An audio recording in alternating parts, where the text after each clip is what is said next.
समय कठोर और रूढ़िवादी था और समाज सुधारकों ने समाज में एक महत्वपूर्ण भूमिका निभाई।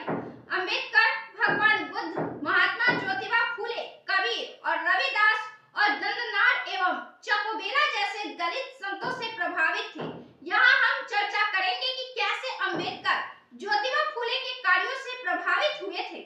फूले, जिन्होंने हिंदू समाज की सामाजिक बुराइयों को दूर करने के लिए उल्लेखनीय काम किया है, अंबेडकर को प्रभावित किया।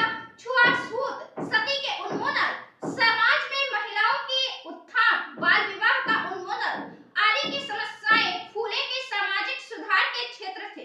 फूले के सुधार का अंबेडकर पर गहरा प्रभाव पड़ा, जिससे उन्होंने यह सीखा कि सभी लोग जन्म से ही समान होते हैं, लेकिन सामाजिक बुराइयां उन्हें बड़ा या छोटा बना देती हैं और एक आदमी दूसरे से श्रेष्ठ बन बैठता है। सामाजिक रूप से, आर्थिक और राजनीतिक रूप से उत्थान करने के लिए दलित वर्ग को अवसर प्रदान करना चाहा। फूले का मानना था कि मनुस्मृति शूद्र के हाथ और पैर को बांध दिया है।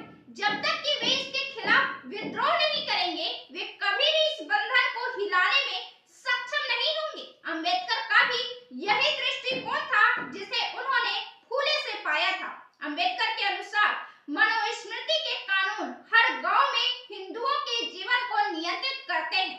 उनके कमतर सामाजिक, आर्थिक और राजनीतिक स्थिति और गिरावट मनुस्मृति के कारण है। अंबेडकर ने 25 दिसंबर 1927 को मनुस्मृति को जला दिया, जो एक समाज सुधारक के रूप में अपने कैरियर में एक बहुत ही महत्वपूर्ण मील का पत्थर था। अस्पृश्यता की उत्पत्ति के बारे में अंबेडकर की बहस का आधार फूले थे, जिनके प्रभाव ने अंबेडकर को आधुनिक भारत के एक महान सामाजिक राजनीतिक विचारक बनने के लिए प्रेरित किया।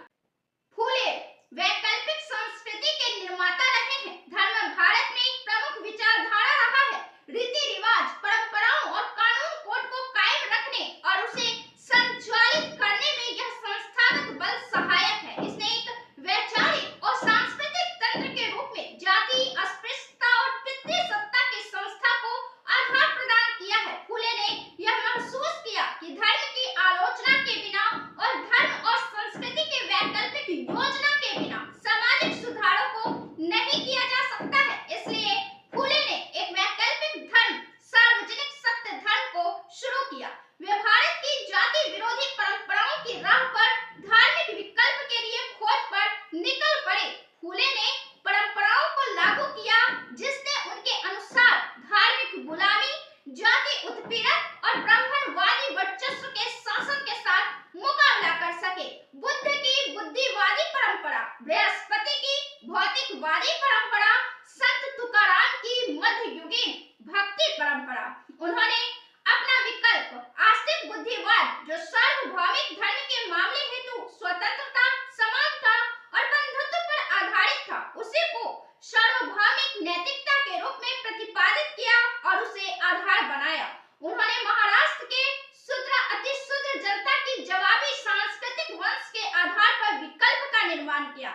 ऐतिहासिक नायकों और नैतिक रोल मॉडल के रूप में खराब दोबा भैरवा जैसे स्वदेशी देवताओं का नाम लेकर उन्हें अनुष्ठानों की वैकल्पिक योजना में डाल दिया। उनके वैकल्पिक धर्म की प्रमुख चिंता का विषय सार्वभौमिक नैतिकता थी, जिसके लिए उन्होंने तर्क दिया कि यह आत्म परीक्षण से संभव है। आत्म प्रतिबिंब की प्रक्रिया में व्यक्ति अपने सामाजिक संबंधों के अनुभवों की जांच करता है, जहां उसे असमानता, गुलामी, शोषण और अपमान के अपने व्यक्तिगत सामाजिक अनुभव नैतिकता की दृष्टि से अनुचित प्रतीत होते हैं और वे उसके लिए अस्वीकार्य हो जाते हैं। आत्म प्रतिबिंब की कठोर प्रक्रिया समाज के नैतिक आधार को सृजित करते हैं, वैध ठहराते हैं और न्यायसंगत बनाते हैं, जिसमें स्वतंत्रता, समानता, भाईचारा, मेहनत और परोपकार के गुण होते हैं। फूले ने इतिहास के वैचारिक कार्य को मान्यता दी। ब्राह्मण इतिहास के पारंपरिक संस्करण जाति और लैंगिक असमानता को वैधता प्रदान करते हैं। पौराणिक कर्मकांडों, पूजा, विचारधारा और कानूनी नुस्खे के साथ इसने जनता के बीच वर्ण, जाति, उत्पत्ति के आचरण को निर्मित किया। धर्म, ऐतिहासिक या पौराणिक बातें लोकप्रिय भावनाओं में समा चुके थे और ये एक दूसरे स्रोत बने रहे, जिसने वसीभूत जाति विषय पदों का निर्माण किया। फूले ने ब्राह्मणों द्वारा मनगढ़ंत रूप से पुराणों की पौराणिक इतिहास की आलोचना की और इतिहास के वैकल्पिक संस्करण की तैनाती की आवश्यकता को स्वीकार किया।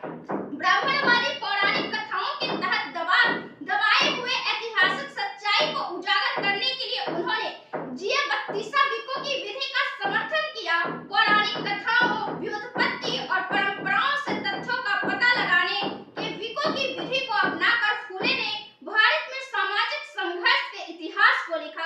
हालांकि उनका इतिहास व्युत्पत्ति, मिथकों और परंपराओं से निकाली गई विवादास्पद तथ्यों पर आधारित था, तथापि उन्होंने वास्तव में इतिहास की भौतिकवादी व्याख्या के एक रास्ते को शुरू किया।